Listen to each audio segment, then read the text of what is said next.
everyone, this is Practically Writing with Sarah Berman, and today's topic is how to write love scenes. Don't forget to stay tuned for our announcements at the end. In the meantime, let's go ahead and get this party started. I'm so excited about this. There are a few things that you need to pay attention to when you are writing a romance, love, or erotica storyline.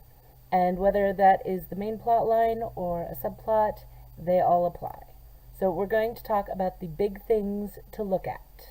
Number one, as soon as you introduce the concept of the romance plot line, you need to introduce both of the characters. That means introducing both the love interests, or if you're doing more than one, but you need to get those characters into the story ASAP. A romance plotline does not exist without two or more people involved in the romance. You also need to account for the specific genre that you're writing in.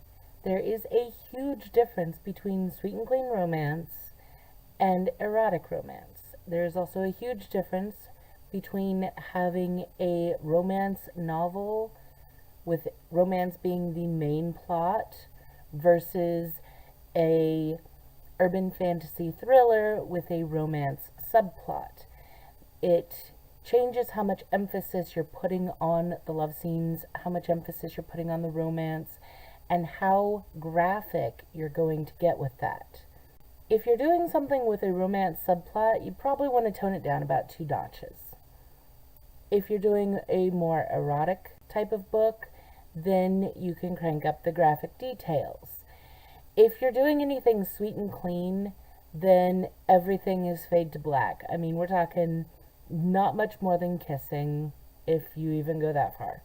You also want to make sure that the rest of the story fits in with what you've decided your romance genre is. Kinkier romance can support edgier themes, and vice versa. Sweeter romance tends to avoid even, we're talking G rating here. We want very soft themes, very gentle themes, if you will, kind of like the romance. It's not really a great idea to do a lot of cussing or a lot of bloodshed in a book that has a sweet romance subplot. Can be done. I'm not saying it can't be, but you want to think about it carefully and make sure that it fits with the rest of your story. All right, I know what y'all are thinking. The most common question in regards to writing love scenes is, how do I do it? The thing is, it's all a matter of author preference, but it's also highly influenced by what is industry standard at the time. A lot of the graphic descriptions of sex during love scenes is stuff that is repeated over and over and over. It is familiar. It is common. There are variations. Really, there's kind of a formula for how to describe these things, and romance readers love formulas. Seriously, they like the familiarity. Anything that describes things outside of these, more standard descriptions is probably not going to be as accepted. There are, of course, exceptions to this. There are always exceptions, but make sure you read a lot. Read a lot in regards to what kind of love scenes you want to write. Look at the phrasing used. Look at the wording used. Look at how in-depth those descriptions get, and use that as your measure stick. You can push those boundaries, but like many rules of writing, you don't want to simply violate them wholesale.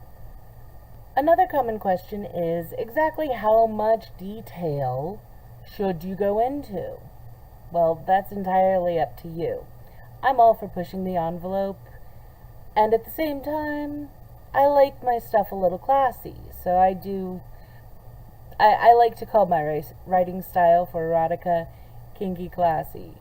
Don't ask. I don't know.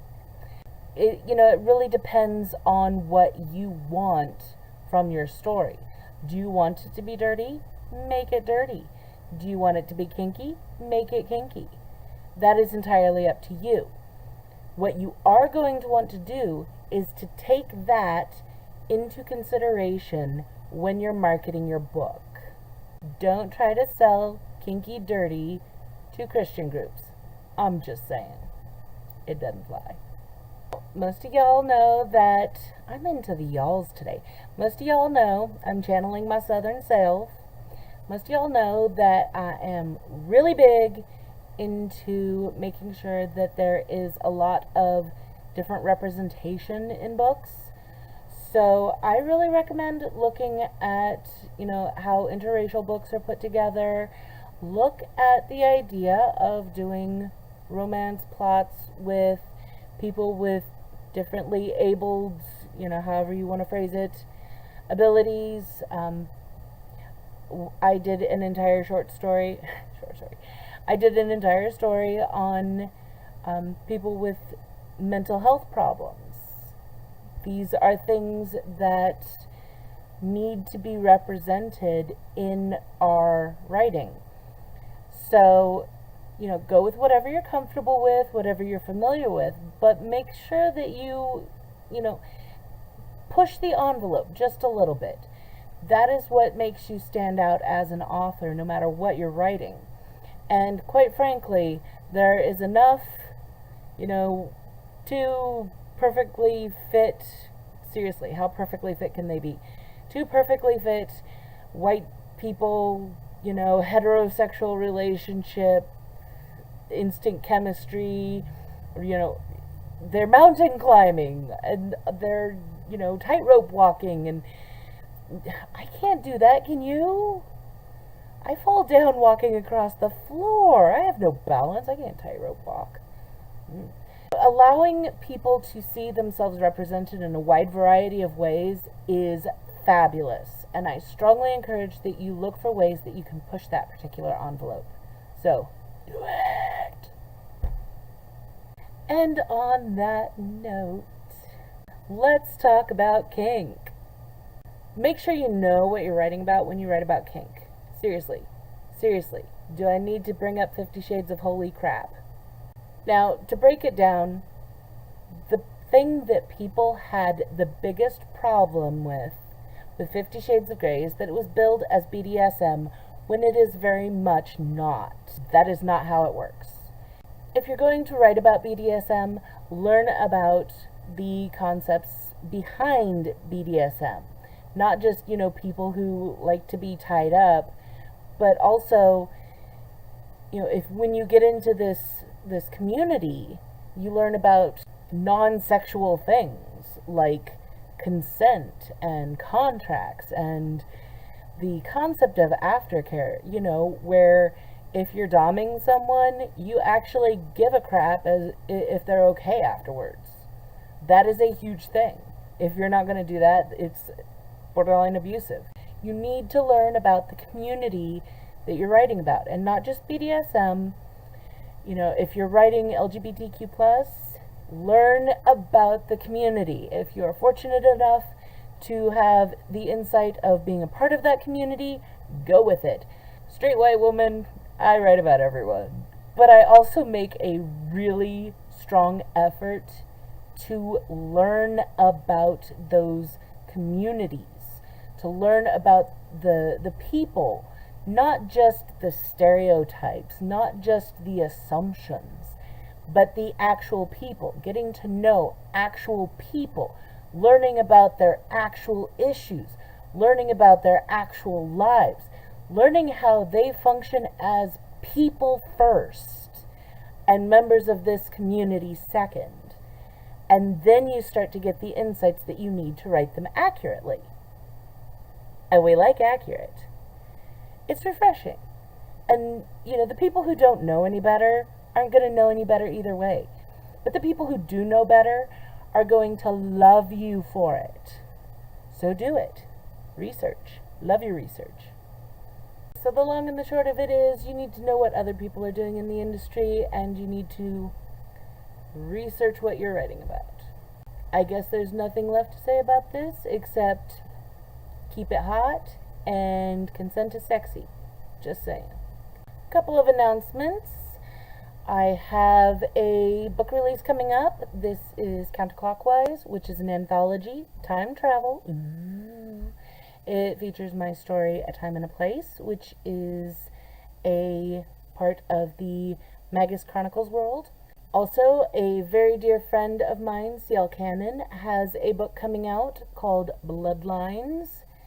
Wonderful story, wonderful concept. This is a prequel book for her Forget Me Not series, and I highly recommend you check it out.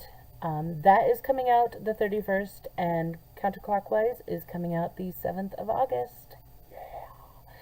They're both on pre-order right now, so check them out. I am putting links below, as always. I'm hosting a workshop at Nebraska Book Festival, which is held at UNL, the City Campus Student Union. That will be a lot of fun. I am actually hosting a little writing seminar over lunch. So, grab your sandwich and your pen and paper and come and do some writing with us. This will be on August 25th. So show up, meet me, say hi, and let's write. I will also be at the Nebraska State Fair this year, so it will be the weekend of September 1st, so it's like the 31st through the 3rd I will be there at some point in time during the day, usually the afternoon. So you can come by and see me, and I will sign books. I will be selling books. Life will be great. Books, books, books, books, books. There will be other Nebraska authors there, so you can check out some Nebraska books. Don't forget to like this video. Don't forget to subscribe to my channel. Don't forget to ring the little bell for the notifications. Too Wyrd and Fluffy Bunny are still available on Amazon. All of my other books are also available on Amazon. You can check them out. Links are always below. And we'll see you guys next time. Thanks.